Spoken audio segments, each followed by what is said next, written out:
In today's tutorial, I'm going to show you how to resolve color problems or color issues you're having with media on your VLC Media Player. So this should hopefully be a pretty straightforward process, guys. And without further ado, let's go ahead and jump straight into it.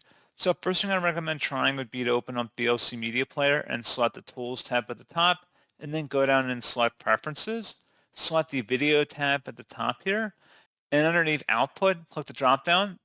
And you may want to try selecting or doing a different option here if one's already selected.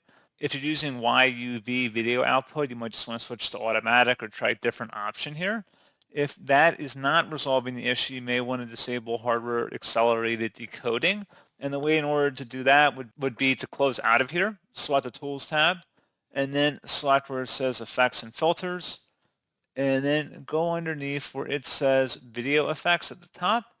And if there's any options underneath image adjust, just go ahead and uncheck that and then select save and then close, and that's all you have to do. So pretty straightforward process, guys, and as always, thank you for watching. I do hope that I was able to help you out, and I do look forward to catching you all in the next tutorial. Goodbye.